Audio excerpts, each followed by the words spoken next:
नमस्कार दोस्तों, मैं आरव चौधरी स्वागत करता हूं आपका यूपी की ताज़ा खबरों में। दोस्तों, मैं लाया हूं उत्तर प्रदेश की 10 मुख्य व काम की बड़ी खबरें। इसी के साथ चलिए दोस्तों नजर डालते हैं आज की ताज़ा खबरों पर। पहली अच्छी खबर है दोस्तों, केंद्रीय मंत्री जेपी नड्डा बोले भारत जल्द विश्व में तीसरे नंबर की अर्थव्यवस्था होगा। केंद्रीय मंत्री जेपी नड्डा ने राज्यसभा में कहा कि यह बदलता भारत है। भारत जल्द विश्व में तीसरे नंबर की अर्थव्यवस्था होगा। भारत 200 साल तक देश पर राज करने वाले ब्रिटेन को पछाड़कर दुनिया की 5वीं सबसे बड़ी अर्थव्यवस्था बन चुका है।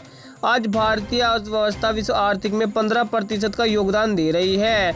बैंकिंग क्षेत्र में सबसे मजबूत है और सार्वजनिक क्षेत्र के बैंकों का लाभ 2023 से लेकर 2024 में 1.40 लाख करोड़ रुपए है। चलिए दोस्तों, आप यूपी के हाथरस हादसे का आरोपी बाबा तुरंत गिरफ्तार हो। एनडब्ल्यूसी यूपी के हाथरस में भोले बाबा के सत्संग में 121 लोगों की मृत्यु की घटना पर राष्ट्रीय महिला आयोग ने संज्ञान लिया है। एनडब्ल्यूसी की टीम जांच पड़ताल के लिए हाथरस पहुंची है। एनडब्ल्यूसी अध्यक्ष रेखा शर्मा ने हादसे के संबंध में स्थानीय पुलिस से जानकारी ली और घायल महिलाओं से मिलकर उनका हाल जाना। रेखा शर्मा ने कहा कि हादसे के बाद से बाबा भोले बाबा गायब है।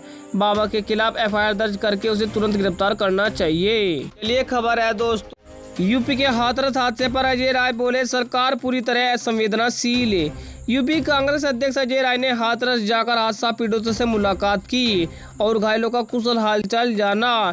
इस मौके पर अजय राय ने कहा कि यह सरकार पूरी तरह से असंवेदनशील है। कार्यक्रम की अनुमति देने वाले अधिकारियों और आयोजन कार्यकर्ताओं के खिलाफ सख्त कार्रवाई होनी चाहिए। बता दें कि हाथरस में भोले बाबा के सत्संग में मची भगदड़ से अब तक 121 लोगों की मृत्यु हो चुकी है। चलिए दोस्तों, आम आदमी पार्टी के सांसद संजय सिंह बोले बीजेपी सांसद पर कब्जा करके। आम आदमी पार्टी के राज्यसभा सांसद संजय सिंह ने राज्यसभा में हंगामे को लेकर कहा, राज्यसभा में नेता प्रतिपक्ष मल्लिकार्जुन खड़गे का भाषण हुआ। पूरी बीजेपी ने कई बार विरोध किया। मेरा भाषण हुआ, बीजेपी चीखने चिल्लाने लगी। विपक्ष के नेताओं को बार बार रोका टोका गया, लेकिन आज पीएम के भाषण पर नेता प्रतिपक्ष को 1 मिनट भी बोलने नहीं दिया गया। बीजेपी सांसद पर कब्जा करके संविधान की धज्जियां उड़ा रही है, अपनी मनमानी से सदन चला रही है। चलिए खबर है दोस्तों, सीएम अरविंद केजरीवाल ने सीबीआई पर लगाया गंभीर आरोप। दिल्ली के सीएम अरविंद केजरीवाल ने दिल्ली हाई कोर्ट में याचिका दायर कर सीबीआई पर गंभीर आरोप लगाए हैं। उन्होंने याचिका में कहा कि मुझे प्रताड़ित किया जा रहा है, मेरी रिहाई रोकने की साजिश की जा रही है। यह गंभीर निराशा और चिंता का विषय है। जांच पहले ही पूरी हो चुकी है और उनकी गिरफ्तारी का आधार बनने वाली सामग्री पहले ही एकत्रित की जा चुकी है। सीबीआई जैसी प्रमुख जांच एजेंसी कानून की प्रक्रिया से खिलवाड़ नहीं कर सकती। चलिए दोस्तों, हाथरस हादसा, सीएम योगी बोले बाबा की तस्वीर किसके साथ सबको।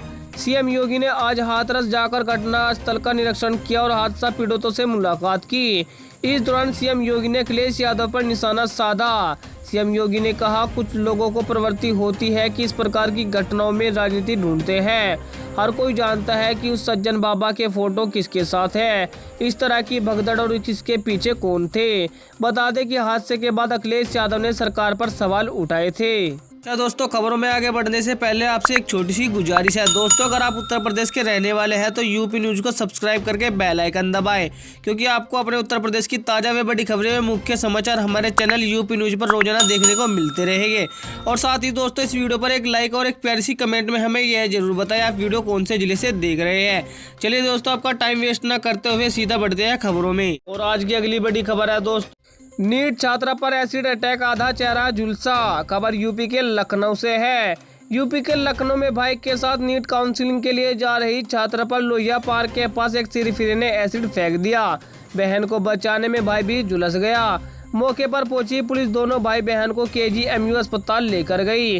दोनों को प्लास्टिक सर्जरी वार्ड में शिफ्ट किया गया है।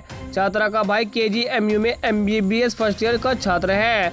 आरोपी का नाम अमन वर्मा बताया जा रहा है। कुछ दिनों से वह छात्र को परेशान कर रहा था। चलिए दोस्तों, आप मल्लिकार्जुन खड़गे बोले प्रधानमंत्री झूठ बोल रहे थे इसलिए बाहर आ गए।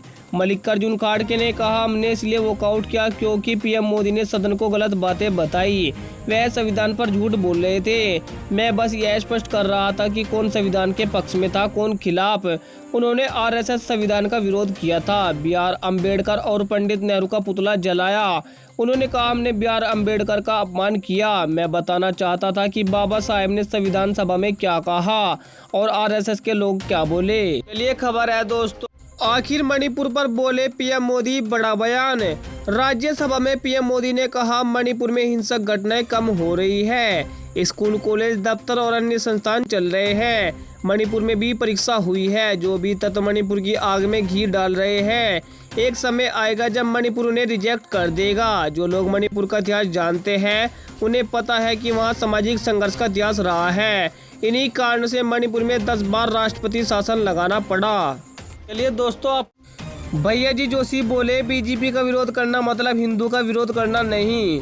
राहुल गांधी के हिंदू और हिंसा पर दिए बयान पर बवाल मचा हुआ है। इस बीच RSS के महासचिव सुरेश भैया जी जोशी ने कहा, हिंदू समुदाय का मतलब बीजेपी नहीं है। बीजेपी का विरोध करना हिंदुओं का विरोध करना नहीं है। राजनीतिक लड़ाई जारी रहेगी, लेकिन इसे हिंदू से नहीं जोड़ा जाना चाहिए।